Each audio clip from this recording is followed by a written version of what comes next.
Hello friends, मैं अभिषेक आप सभी दोस्तों का आपके अपने YouTube चैनल कर्म योद्धा में हार्दिक स्वागत करता हूं। सो फ्रेंड्स, कैसे हैं आप लोग? फ्रेंड्स, जैसा कि आप सभी जानते हैं, हम अपने यूपी ट्रिपल एस सिटपेट 2023 की तैयारी बहुत ही अच्छे ढंग से कर रहे हैं और हमने उसमें मॉडर्न हिस्ट्री के पोर्शन को लगभग कंप्लीट कर लिया है। तो बस हमारे दो मेन टॉपिक बढ़ जाते हैं जिन्हें मैंने आपको एग्जाम से 7 डेज पहले पढ़ाने का प्रॉमिस किया।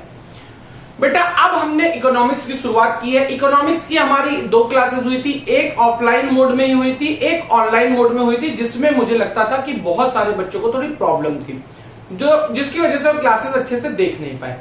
फ्रेंड्स, मैं उसे फिर से आज रिवाइज कराने वाला हूं फ्रेंड्स, इसलिए क्लास आप लोगों के लिए बहुत ज्यादा इंपॉर्टेंट हो जाती है कि मैं आज आपको इकोनॉमिक्स से प्यार हो जाएगा। अगर आज की क्लास आप लोग देखते हैं तो आपको लगेगा कि इकोनॉमिक्स भी कोई इतनी इजी तरीके से हमें समझा सकता है क्या? ठीक है, तो आज की क्लास जरूर देखिएगा। प्लीज फ्रेंड्स, प्लीज आप लोग कमेंट सेक्शन में जरूर बताइएगा कि आपको क्लास कैसी लगी, प्लीज अगर आप वीडियो देखते हैं तो एक लाइक, 2 शेयर और 1 कमेंट तो जरूर बनता है फ्रेंड्स, जरूर से जरूर बनता है कि आप एक लाइक करें, 2-3 शेयर करें, 2-3 फ्रेंड्स को अपने शेयर करें और एक अच्छा सा कमेंट वीडियो में जरूर दें। ठीक है फ्रेंड्स? ओके, तो क्लास को शुरू करते हैं बिना किसी रुकावट। मैं बिल्कुल स्टार्टिंग से इकोनॉमिक्स पढ़ाऊंगा क्योंकि लाइव क्लासेस में मुझे लगता है कि थोड़ा बहुत आप लोगों को इंटरेस्ट नहीं आया, तो आज इंटरेस्ट हम लाते हैं। ठीक है फ्रेंड्स? आइए फ्रेंड्स, तो बेटा हम बात करेंगे प्रथम पंचवर्षीय योजना से।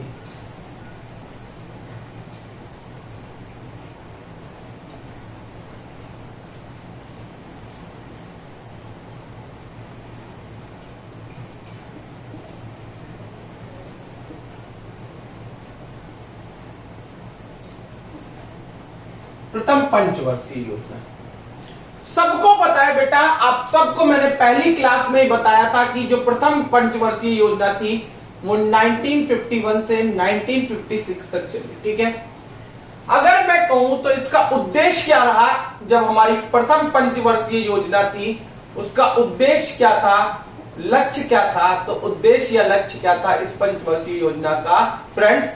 तो इस पंचवर्षीय योजना का जो उद्देश्य था वो था कृषि, सिंचाई एवं यातायात। क्या? कृषिगत ढांचे को मजबूत करना, सिंचाई की व्यवस्था को सुचारू रूप से बनाना और यातायात पे भी थोड़ा ध्यान देना। मॉडल किसने दिया था बेटा? जो पहली जो थी आपकी मॉडल किसका था? जो पहली अर्थव्यवस्था थी वो किसके मॉडल पर बेस्ड थी? तो ये था बेटा हैरोल्ड डोमॉल्ट मॉडल। क्या? हैरोल्ड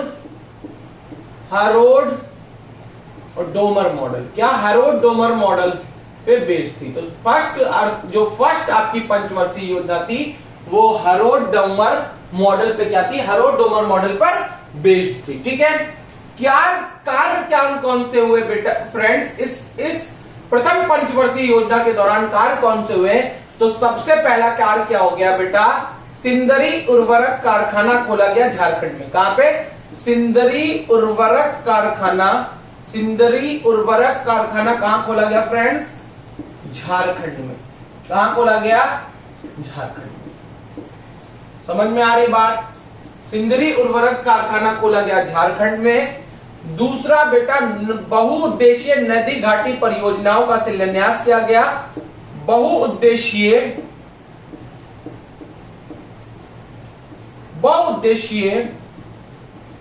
फ्रेंड्स नदी घाटी परियोजनाओं का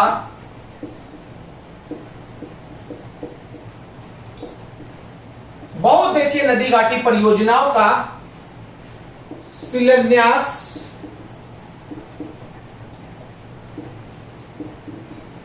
और ये शिलान्यास किसके द्वारा किया गया बेटा? शिलान्यास करने के लिए कौन आए? जवाहरलाल नेहरू जी आए। कौन आए बेटा? जवाहरलाल नेहरू जी। और जवाहरलाल नेहरू जी ने कहा किसे? शिलान्यास किसके द्वारा हुआ? शिलान्यास किसका? भाखड़ा नागल बांध। भाखड़ा नागल बांध। किसने किया बेटा? जवाहरलाल नेहरू जी ने किया। किसने किया? जवाहरलाल नेहरू जी ने किया। और जवाहरलाल नेहरू जी ने क्या कहा कि ये आधुनिक भारत के मंदिर हैं। क्या? ये आधुनिक भारत के, तो यहीं पे आपसे क्वेश्चन फ्रेंड्स पूछ सकता है एग्जामिनर कि जवाहरलाल नेहरू ने किसे आधुनिक भारत के मंदिर कहा था? तो भाखड़ा नागल बांध को जवाहरलाल नेहरू जी ने कहा था ये आधुनिक भारत के मंदिर है। इसी में एक और कार्य करवाता है। कौन सा? तीसरा कार्य क्या हुआ? 1951 में विश्व में प्रथम जनसंख्या नीति लाने वाला भारत प्रथम देश बन गया। प्रथम जनसंख्या नीति,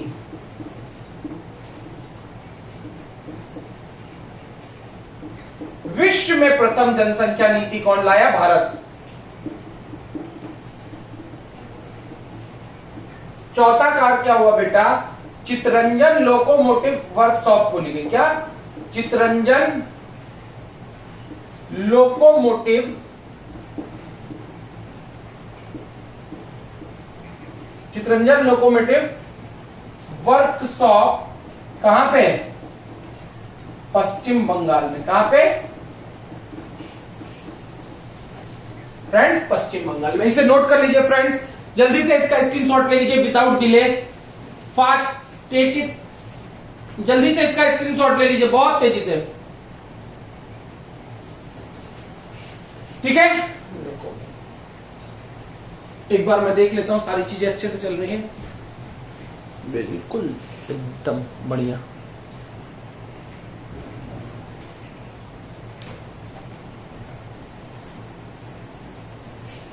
ठीक है, अच्छे से है सब कुछ। यहां तक फ्रेंड्स क्लियर है चीजें? चलिए स्क्रीनशॉट आप लोगों ने ले लिया होगा, आगे बढ़ते हैं फ्रेंड्स। ओके, द्वितीय पंचवर्षीय योजना।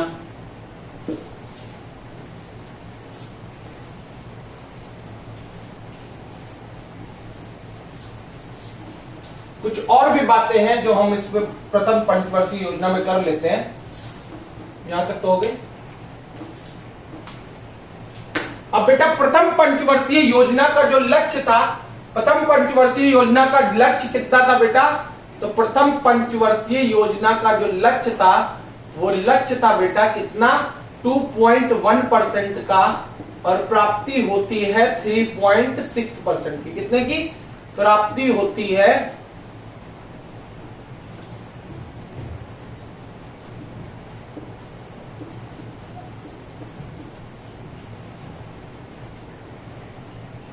3.6% की। ओके फ्रेंड्स, तो प्रथम पंचवर्षीय योजना एक सफल पंचवर्षीय योजना थी। प्रथम पंचवर्षीय योजना एक सफल पंचवर्षीय योजना थी। ओके डन, स्क्रीनशॉट ले लीजिए इसका भी फ्रेंड्स, इरेज कर देते हैं। ओके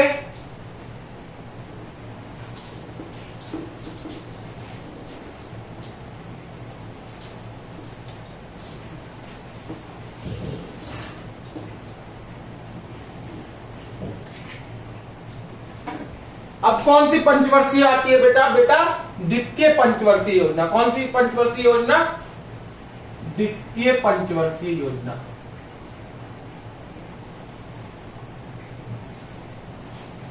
द्वितीय फ्रेंड्स, द्वितीय पंचवर्षीय योजना, द्वितीय पंचवर्षीय योजना फ्रेंड्स। ओके, अब आपकी जो द्वितीय पंचवर्षीय योजना थी बेटा, उसका समय क्या था फ्रेंड्स? क्या आप लोग बता सकते हैं द्वितीय पंचवर्षीय योजना का समय? तो द्वितीय पंचवर्षीय योजना का जो समय था, द्वितीय पंचवर्षीय योजना का समय क्या था फ्रेंड्स? बता सकते हैं? जल्दी बताइए।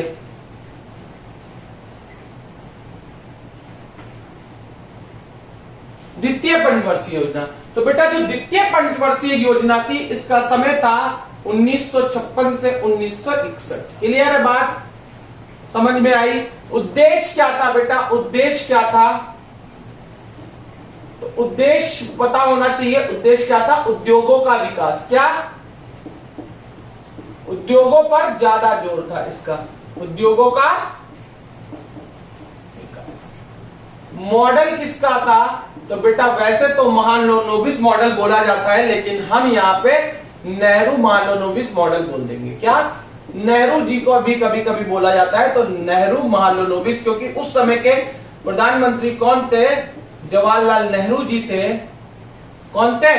जवाहरलाल नेहरू जी थे, इसलिए इसे नेहरू महालनोबिस मॉडल भी बोला जाता है। अब बेटा 29 जून को महालनोबिस जी का बर्थडे पड़ता है। 29 जून को क्या होता है? बर्थडे होता है महालनोबिस का, जो हमारे बहुत ही महान मैथमेटिशियन थे। इसी दिन क्या मनाया जाता है? सांख्यिकी दिवस, राष्ट्रीय सांख्यिकी दिवस। राष्ट्रीय सांख्यिकी दिवस किस दिन मनाया जाता है? राष्ट्रीय सांख्यिकी दिवस, राष्ट्रीय सांख्यिकी दिवस मनाया जाता है 29 जून को, हमारे महालनोबिस जी के बर्थडे के दिन। ओके बेटा, कार्य क्या हुए? जो फेमस कार्य थे वो कौन कौन से कार्य हुए? तो बेटा 3 लौह इस्पात कारखाने खोले गए। क्या? 3 लौह इस्पात, 3 लौह इस्पात कारखाने। क्या? 3 लौह इस्पात कारखाने खोले गए। कौन कौन से? तो बेटा सबसे पहला खोला गया फ्रेंड्स भिलाई इस्पात कारखाना। क्या? भिलाई इस्पात कारखाना कहां खोला गया बेटा? तो भिलाई इस्पात कारखाना खोला गया छत्तीसगढ़ में। कहां पे? छत्तीसगढ़। कहां पे? छत्तीसगढ़ में खोला गया भिलाई इस्पात कारखाना। भिलाई इस्पात कारखाना किसकी मदद ली इसको खोलने में? तो बेटा इसके लिए मदद ली सोवियत संघ ने हमें सहायता प्रदान की। किसने? सोवियत संघ से हमने सहायता ली। किससे सहायता ली? सोवियत संघ से सहायता ली। ठीक है फ्रेंड्स, यहां तक कोई प्रॉब्लम वाली बात नहीं है। दूसरा कौन सा कारखाना खोला गया? दूसरा खोला गया बेटा दुर्गापुर लौह इस्पात कारखाना। कौन सा? दुर्गापुर लौह इस्पात कारखाना। दुर्गापुर लौह इस्पात कारखाना खोला गया कहां पर? दुर्गापुर लौह इस्पात कारखाना खोला गया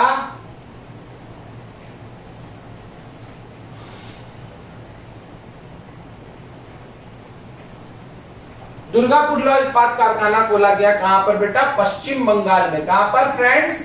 पश्चिम बंगाल में खोला गया दूसरा दुर्गापुर लौह इस्पात कारखाना। और इसमें मदद किसने की थी बेटा? तो इसमें हमारी मदद की ब्रिटेन ने। किसने?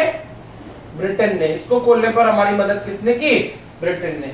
तीसरा बेटा किसने खोला? तीसरा हमारा खोला राउरकेला। राउरकेला लौह इस्पात कारखाना।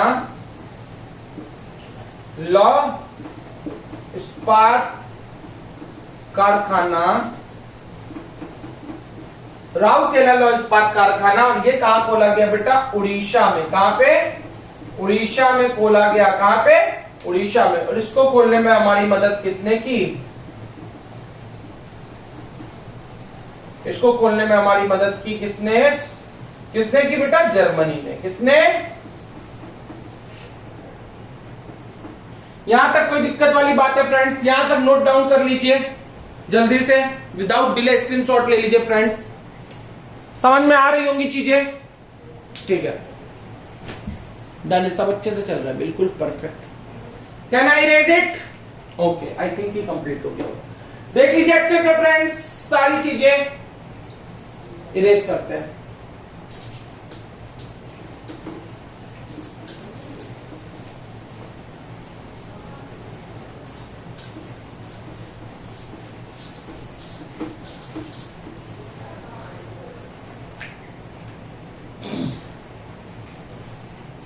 बेटा जो द्वितीय पंचवर्षीय योजना का लक्ष्य था, वो लक्ष्य बेटा क्या था? वो लक्ष्य था 4.5%, लेकिन प्राप्ति हुई थोड़े से कम थी, तो इसको भी एक सफल पंचवर्षीय योजना ही माना जाएगा, 4.2% की। तो लगभग लगभग पास में ही था, तो क्या इसे सफल पंचवर्षीय योजना ही मानेंगे। ओके फ्रेंड्स, यहां तक कोई दिक्कत वाली बात नहीं है, क्लियर है। अब आ जाते हैं थर्ड पंचवर्षीय योजना पर। कौन सी पंचवर्षीय योजना? थर्ड पंचवर्षीय योजना।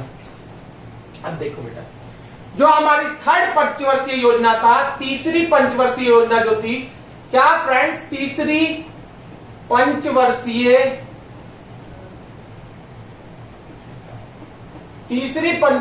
योजना,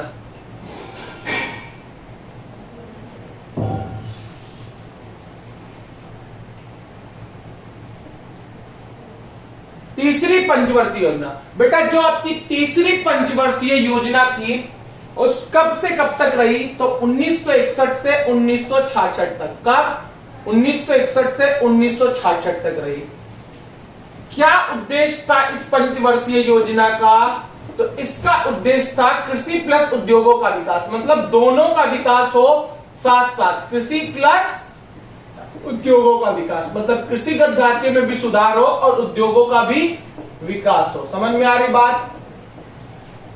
यहां तक कोई दिक्कत? मॉडल किसका था बेटा? मॉडल किसका था? तो सुखमय चक्रवर्ती मॉडल। किसका? सुखमय चक्रवर्ती मॉडल। किसका? सुखमय चक्रवर्ती मॉडल था। किसका मॉडल था? सुखमय चक्रवर्ती मॉडल। समझ में आ रही बात? कोई दिक्कत वाली बात नहीं है, ठीक है। यहां तक कोई दिक्कत वाली बात नहीं है। कार्य क्या किए गए बेटा तीसरी पंचवर्षीय योजना के दौरान? तो तीसरी पंचवर्षीय योजना में चौथा लौह इस्पात कारखाना खोला गया। चौथा लौह इस्पात कारखाना खोला गया फ्रेंड्स। चौथा लौह इस्पात कारखाना क्या बेटा फ्रेंड्स खोला गया? बोकारो लौह इस्पात कारखाना। कौन सा? बोकारो लौह इस्पात कारखाना। क्या? बोकारो लौह इस्पात कारखाना। ओके फ्रेंड्स, कहां पे खोला गया बेटा? झारखंड में खोला गया।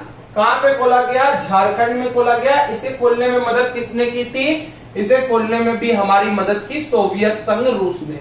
किसने? सोवियत संघ ने। कब खोला गया? तो 1961 में खोला गया। कब खोला गया? तो 1961 में। 1961 में बोकारो लौह इस्पात कारखाना झारखंड में खोला गया, मदद की सोवियत संघ ने। अब बेटा क्या होता है 1962 में? 1962 में इंडो चाइना एग्रेशन। क्या होता है? भारत और चीन के बीच क्या हो जाता है? विवाद हो जाता है, थोड़ी झड़प हो जाती है, तो इंडो चाइना एग्रेशन हो जाता है। कब? 1962 में। 1963 में क्या होता है फ्रेंड्स? 1963 में मानसून कमजोर पड़ता है। क्या होता है? मानसून कमजोर हो जाता है बच्चों, ठीक है फ्रेंड्स। 1964 में क्या होता है बेटा? जवाहरलाल नेहरू जी की मृत्यु हो जाती है। सोचो 5 साल के अंदर अंदर पूरी काया ही कल्प हो रही है। जवाहरलाल नेहरू जी की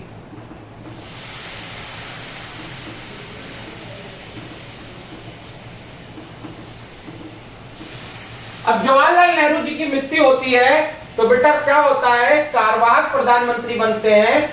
और कार्यवाहक प्रधानमंत्री किसे बनाया जाता है? तो जवाहरलाल नेहरू जी के बाद, मृत्यु के बाद कार्यवाहक पीएम बनते हैं। कार्यवाहक पीएम कौन बनते हैं? गुलजारी लाल नंदा जी। कौन? गुलजारी लाल नंदा जी। ओके फ्रेंड्स, यहां तक कोई प्रॉब्लम वाली बात नहीं है, ठीक है। फिर उसके बाद दूसरे प्रधानमंत्री बन जाते हैं 1965 में। प्रधानमंत्री कौन बनता है बेटा? लाल बहादुर शास्त्री जी। लाल बहादुर शास्त्री जी क्या होते हैं? देश के प्रधानमंत्री बनते हैं।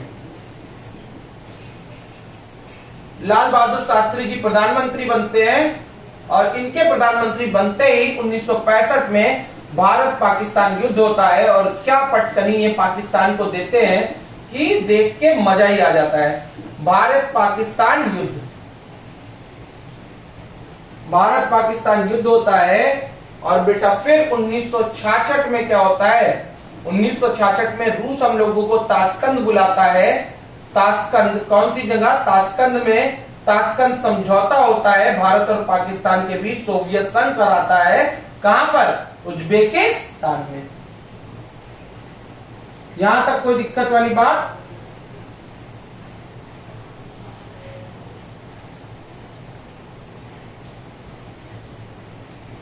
उज्बेकिस्तान, ठीक है, ठीक है, नोट कर लीजिए यहां तक फ्रेंड्स, स्क्रीनशॉट ले लीजिए। आई थिंक कि आप लोगों को यहां तक कोई भी प्रॉब्लम नहीं होगी फ्रेंड्स। इरेज कर देता हूं, ठीक है बेटा।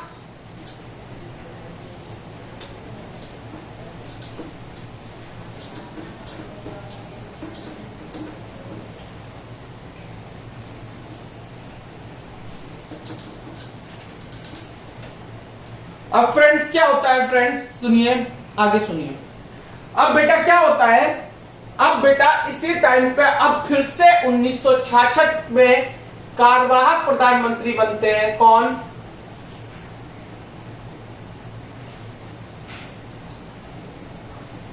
तो कार्यवाहक प्रधानमंत्री फिर से गुलजारी लाल नंदा जी बनते हैं। कौन? गुलजारी लाल नंदा। गुलजारी लाल नंदा जी क्या बनते हैं? कार्यवाहक प्रधानमंत्री बनते हैं फ्रेंड्स। कार्यवाहक प्रधानमंत्री कौन बनता है? गुलजारी लाल नंदा जी। फिर इसी 1966 में क्या होता है बेटा? देश की तीसरी तथा पहली महिला प्रधानमंत्री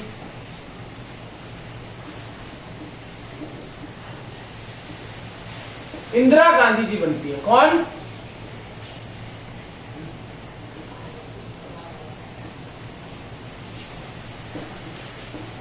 उन्नीस सौ 66 में क्या होता है बेटा? सबसे भयंकर सूखा पड़ता है। क्या? सबसे भयंकर सूखा पड़ता है। ओके फ्रेंड्स, तो बेटा अब जिस पंचवर्षीय योजना ने इतना कुछ देख लिया हो, क्या वो सफल हो सकती है? कभी भी हम क्या स्थिर रह ही नहीं पाए। 1961 से लेके 1966 तक में इतना कुछ हुआ कि कभी भी भारत स्थिर रह ही नहीं पाया। इसलिए ये पंचवर्षीय योजना सबसे असफल पंचवर्षीय योजना रही। और क्या होता है बेटा? तो प्रथम पंचवर्षीय योजना को जो लक्ष्य रखा गया था वो बेटा रखा गया था 5.4% का, और प्राप्ति होती है ओनली 2.6% की। आई थिंक 5.6 रखा गया था, 2.4 की प्राप्ति होती है, ऐसे कुछ लगभग, ठीक है। 5.4 का लक्ष्य रखा गया था, प्राप्ति होती है 2.6 की। तो तीसरी पंचवर्षीय योजना, थर्ड 5 ईयर प्लान या तीसरी पंचवर्षीय योजना आज तक की सबसे असफल, क्या? तीसरी पंचवर्षीय योजना आज तक की सबसे असफल पंचवर्षीय योजना थी।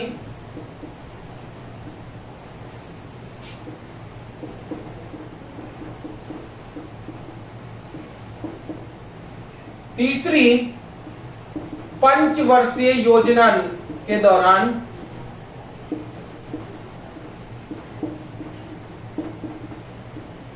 भारत के 3 प्रधानमंत्री बने।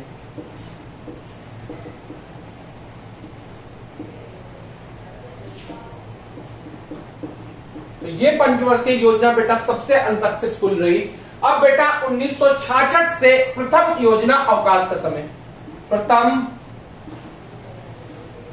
योजना अवकाश।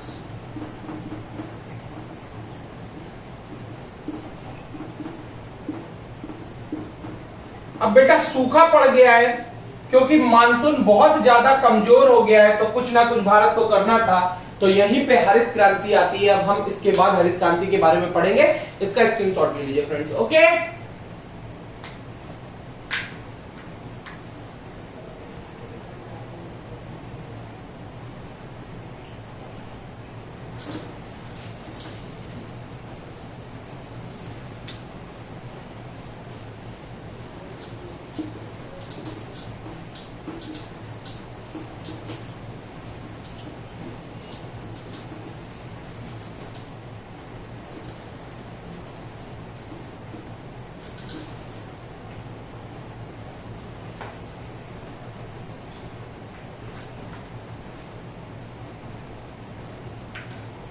ओके फ्रेंड, आगे बढ़ते हैं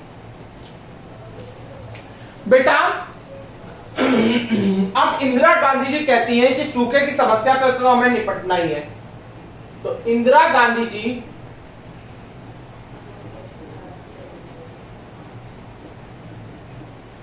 भारतीय अनुसंधान केंद्र की स्थापना करती है।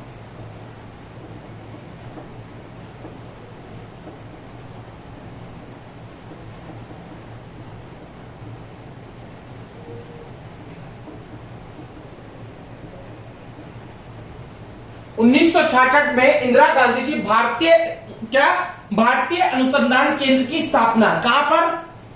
भारतीय कृषि अनुसंधान केंद्र, सॉरी बेटा, भारतीय कृषि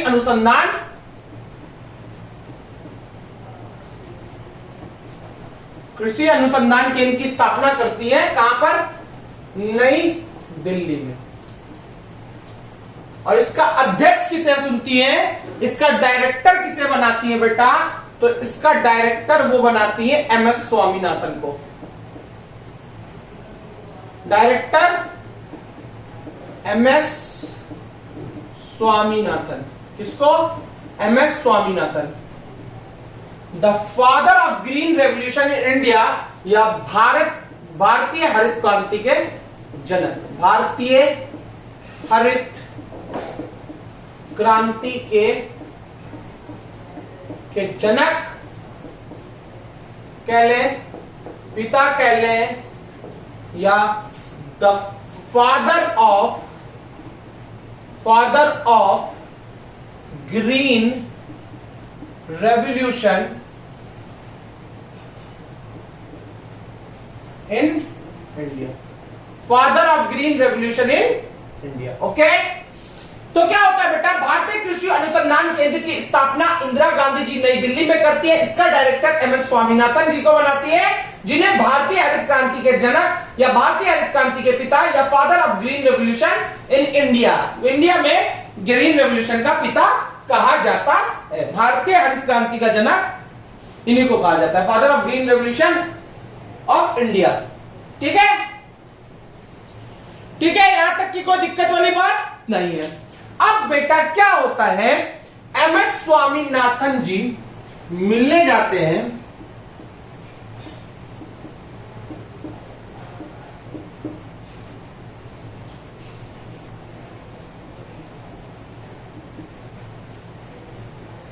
एमएस स्वामीनाथन जी बेटा क्या करते हैं, एक बार देख लेते हैं सारी चीजें सही तरीके से चल रही।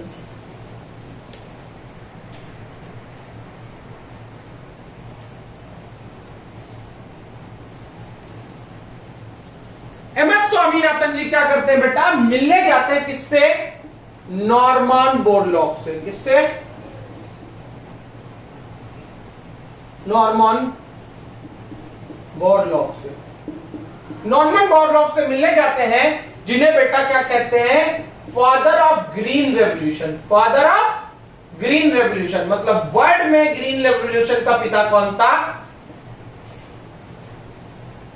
Father of green revolution in world मतलब विश्व में हरित क्रांति के पिता या हरित क्रांति के पिता। केवल पूछा जाए हरित क्रांति के जनक या हरित क्रांति के पिता, हरित क्रांति के जनक या हरित क्रांति के पिता, जब कोई भी ना केवल ये पूछा जाए हरित क्रांति के पिता कौन थे या हरित क्रांति के जनक कौन थे, तो क्या नाम आएगा? Norman Borlaug. और जब भारत में हरित क्रांति का जनक कौन था, तो नाम आएगा एमएस स्वामीनाथन। लेकिन विश्व में हरित क्रांति के जनक या पिता कौन थे बेटा? नॉर्मन बोरलॉग जी। ओके, नॉर्मन बोरलॉग जी वो व्यक्ति थे जब 60 के दशक में बेटा 60 के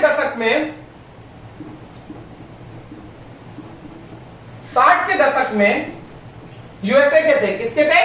नॉर्मन बोरलॉग जी कहां के थे? यूएसए। ये याद रखिए। 60 के दशक में मैक्सिको में भयंकर अकाल पड़ता है, भयंकर सूखा पड़ता है।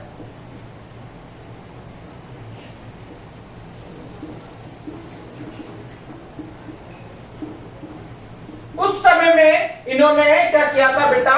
हाई यील्डिंग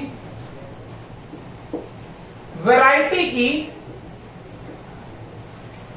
गेहूं की किस्म को खोजा था। क्या? हाई यील्डिंग वैरायटी की गेहूं की किस्म को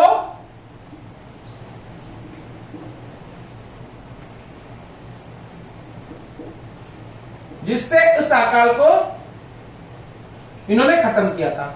मतलब उन्नत उपज किस्म की गेहूं, उन्नत उपज किस्म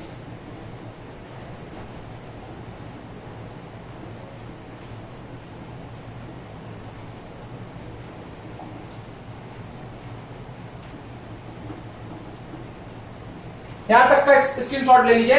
नॉर्मन बोरलॉग से मिले जाते हैं एमएस स्वामीनाथन जी। एमएस स्वामीनाथन जी यूएसए के थे। इन्हें फादर ऑफ ग्रीन रेवोल्यूशन, हरित क्रांति के जनक कहा जाता है, या हरित क्रांति का पिता इन्हीं को कहा जाता है वर्ल्ड में। 60 के दशक में बेटा फ्रेंड्स, 60 के दशक में क्या हुआ था मैक्सिको में, क्या हुआ था 60 के दशक में मैक्सिको में भयंकर अकाल पड़ता है फ्रेंड्स।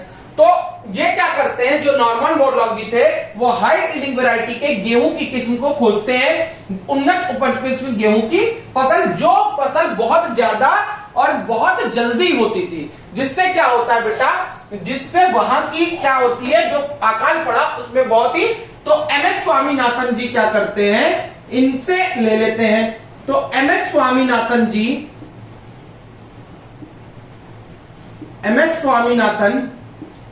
जी को हाई यील्डिंग वैरायटी की गेहूं की उपज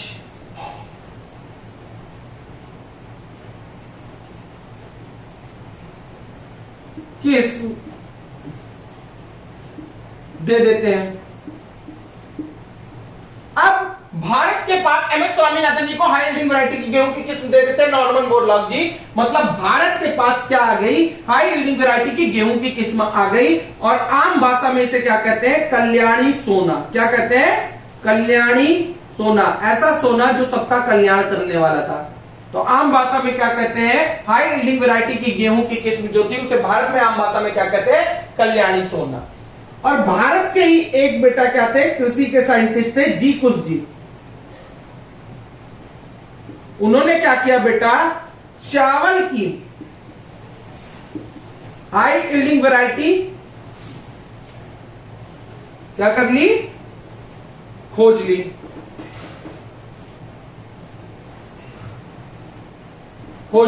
जिसे क्या बोला गया बेटा, जिसे बोला गया जया और सुषमा। क्या, जया और सुषमा, सबकी पसंद निरमा। ठीक है, यहां तक का स्क्रीनशॉट ले लीजिए। बहुत जबरदस्त आप लोगों को मैं क्या पढ़ा रहा हूं, ग्रीन रिवॉल्यूशन पढ़ा रहा हूं फ्रेंड्स। आपको बहुत मजा आ रहा होगा आज की क्लास में फ्रेंड्स। ऐसी इकोनॉमिक्स आपने कभी नहीं पढ़ी होगी, एक बार पढ़ लेंगे तो फ्रेंड्स आपको पता चलेगा कि आपने पढ़ा क्या है, और सारे कॉन्सेप्ट क्लियर होंगे। और यूपी SSSC पेट में इससे बाहर कुछ नहीं आने वाला है फ्रेंड्स। स्क्रीनशॉट ले लिया फ्रेंड्स, आगे बढ़ते हैं। चलिए आगे मूव ऑन करते हैं फ्रेंड्स।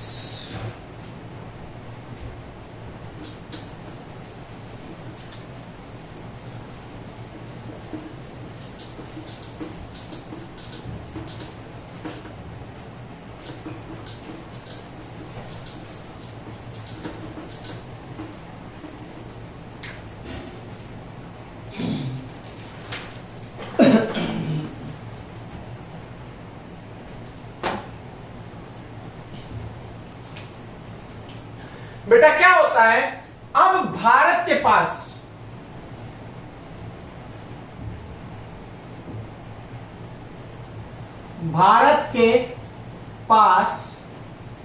गेहूं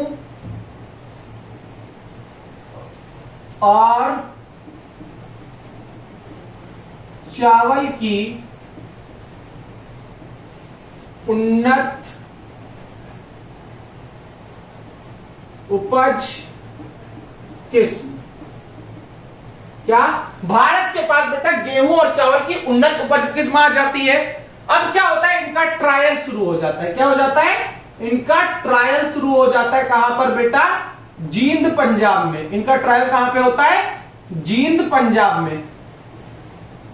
इनका ट्रायल होता है जींद पंजाब में। और ये ट्रायल क्या हो जाता है बेटा, सक्सेसफुल हो जाता है। और 1967 से पंतनगर में इनका वितरण चालू हो जाता है। पंतनगर में इनका वितरण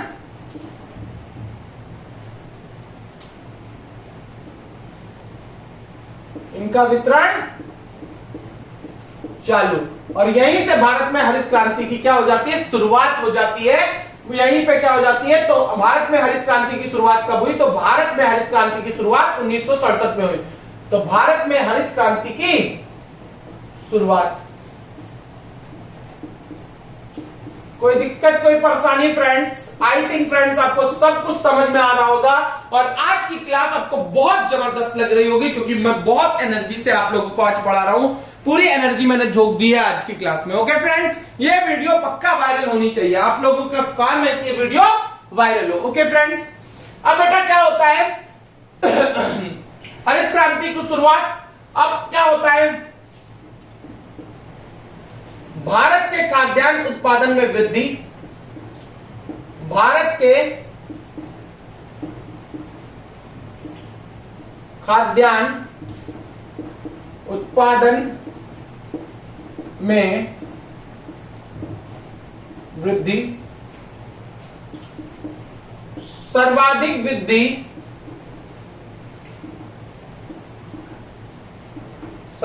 वृद्धि गेहूं में। संपूर्ण विश्व के कृषि उत्पादन में वृद्धि। क्या? संपूर्ण विश्व के कृषि उत्पादन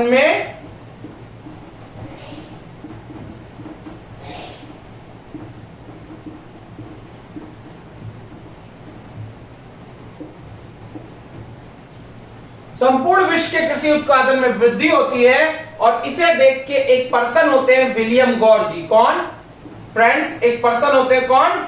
विलियम गौर। एक पर्सन होते हैं विलियम गौर, और विलियम गौर क्या करते हैं बेटा, इसे हरित क्रांति का नाम देते हैं। क्या देते हैं नाम? हरित क्रांति का नाम देते हैं। किसका नाम देते हैं? हरित क्रांति का। ओके फ्रेंड्स, यहां तक की दिक्कत परेशानियां खत्म। ठीक है, यहां तक की बातें, कोई दिक्कत वाली बात है बेटा? यहां तक कोई दिक्कत वाली बात नहीं है। ठीक है, यहां तक क्लियर है? स्क्रीनशॉट ले लीजिए जल्दी से फ्रेंड्स इसका, तो फिर मैं इरेज कर दूं, मेरे पास जगह नहीं है। ठीक है,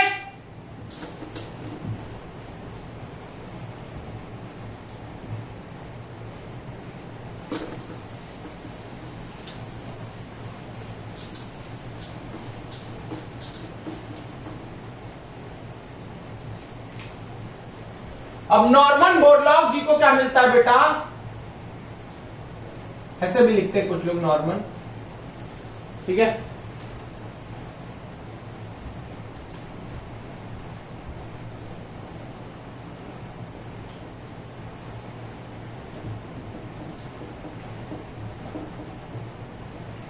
नॉर्मन बोरलॉग को मिलता है शांति का नोबेल पुरस्कार। शांति का नोबेल पुरस्कार क्या मिलता है बेटा? शांति का नोबेल पुरस्कार। एक ऐसी पीस लाई थी, एक ऐसी क्रांति जिससे संपूर्ण विश्व में जो भूखे लोग थे उनको क्या मिल जाता है बेटा? शांति मिल जाती है। तो शांति का नोबेल पुरस्कार मिलता है। और फिर क्या होता है बेटा? पंजाब, हरियाणा और उत्तर प्रदेश में, उत्तरी उत्तर प्रदेश में, सॉरी, पंजाब, हरियाणा और उत्तरी उत्तर प्रदेश में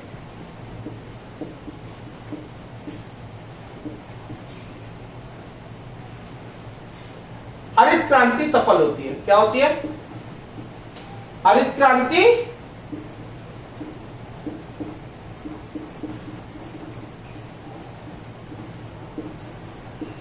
सफल। ठीक है फ्रेंड्स, अब आगे क्या होता है बेटा? हरित क्रांति सफल हो जाती है, पंजाब, हरियाणा और उत्तरी उत्तर प्रदेश में हरित क्रांति सफल होती है। और फिर उसके बाद क्या होता है बेटा? हरित क्रांति सफल हो जाती है। अब मैं आपको बताता हूं उन्नत उपज किसकी विशेषता है। क्या? उन्नत उपज किस्म की विशेषता है।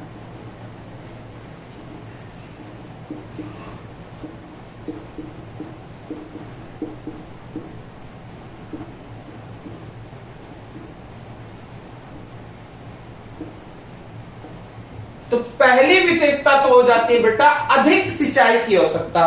क्या? अधिक सिंचाई की आवश्यकता होती है। उन्नत उपज किसको क्या होती है बेटा? अधिक सिंचाई की आवश्यकता होती है। क्या? अत्यधिक सिंचाई की आवश्यकता होती है उन्नत उपज किसको। ठीक है। दूसरा बेटा इसका क्या है कि अधिक कीटनाशक एवं उर्वरक का उपयोग होता है। क्या? अधिक कीटनाशक एवं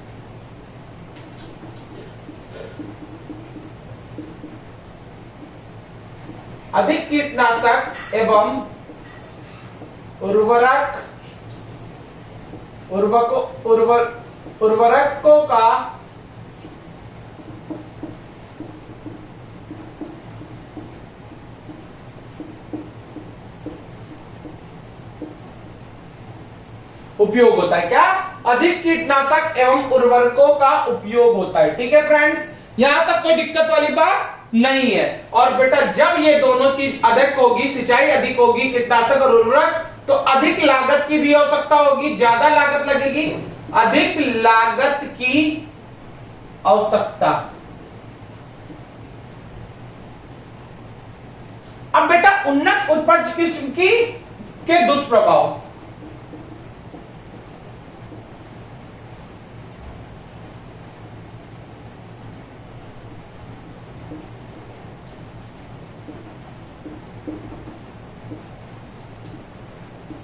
या कहें हरित क्रांति के दुष्प्रभाव। इसे हरित क्रांति के दुष्प्रभाव भी कहा जा सकता है। बेटा किसानों की आय में असमानता आ गई। क्या? किसानों की आय में असमानता आ गई।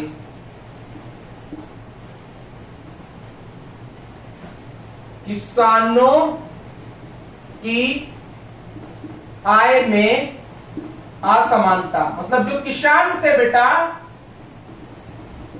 उनकी आय में क्या आ गई? असमानता आ गई। जो गरीब थे वो गरीब ही रह गए, जो अमीर थे और ज्यादा अमीर हो गए। ठीक है। दूसरा बेटा कीटनाशकों का अधिक उपयोग। तो कीटनाशकों का ज्यादा उपयोग करना भी क्या है? एक दुष्प्रभाव ही है। कीटनाशकों का अधिक उपयोग मतलब कि ऑर्गेनिक फार्मिंग नहीं है, नेचुरल तरीके से हम फार्मिंग नहीं कर रहे हैं। ठीक है। और क्या? भूमि की उपज में कमी। दीर्घ अवधि में अगर लंबे समय में देखा जाए तो भूमि की जो उपज थी, भूमि की जो उपजाऊता थी, उपज में कमी या भूमि की उपजाऊता में कमी। क्या? उपज में कमी, भूमि की उपज में कमी। दीर्घ अवधि में, लंबे समय में क्या होगा? ये नुकसान होगा कि जो उपज है वो धीमे धीमे क्या होती जाएगी? उस भूमि पे कम होती जाएगी दीर्घ अवधि में। ठीक है। और पॉल्यूशन, ज्यादा क्या हो गया? पॉल्यूशन हो गया। ठीक है। प्रदूषण। ये थी हमारी आज की क्लास जिसमें हमने तीनों अपनी पहली, दूसरी, तीसरी पंचवर्षीय योजना पढ़ी और पूरी की पूरी हरित क्रांति पढ़ी। ठीक है फ्रेंड्स। तो प्लीज फ्रेंड्स, आपका दायित्व बनता है अगर आप क्लास को देखते हैं तो लाइक जरूर करिएगा, अपने कम से कम 10 फ्रेंड्स को शेयर करिएगा और एटलीस्ट एक प्यारी सी कमेंट जरूर लिखिएगा। बेटा बहुत मेहनत लगती है इस क्लास को आपके लिए कंटेंट बनाने में, फिर मुझे पढ़ने में, फिर आप तक उस कंटेंट को, प्यारे से कंटेंट को फ्री ऑफ कॉस्ट पहुंचाने में। बेटा मैं दावे के साथ कहता हूं जो आप लोगों ने बैच लिया है 1000 रुपए 2000 का, उससे मिला लीजिएगा, उससे अच्छा कंटेंट होगा। कोई भी इससे ज्यादा कंटेंट अगर दे देगा तो मेरा नाम बदल दीजिएगा फ्रेंड्स। मैं फ्री ऑफ कॉस्ट इससे ज्यादा कंटेंट दे रहा हूं लोगों से। ठीक है फ्रेंड्स। ठीक है।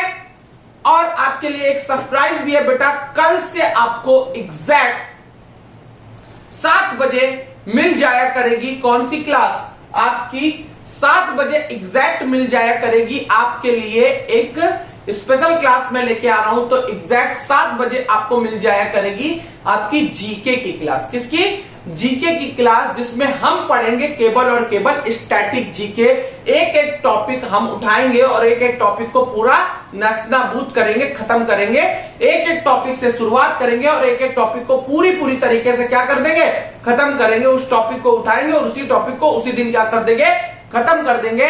तो आज से लेके 24 दिन है हमारे पास और हमारे स्टैटिक जीके के टॉपिक कितने हैं? 20। तो 20 दिनों में 20 टॉपिक हम कवर करेंगे जो हमारे एग्जाम में आएंगे। तो कल से 7 बजे एग्जैक्ट आपको सारी क्लासेस मिल जाएंगी। और बेटा कल मैं शाम को 4 बजे 5 बजे लाने वाला हूं एक बिग सरप्राइज।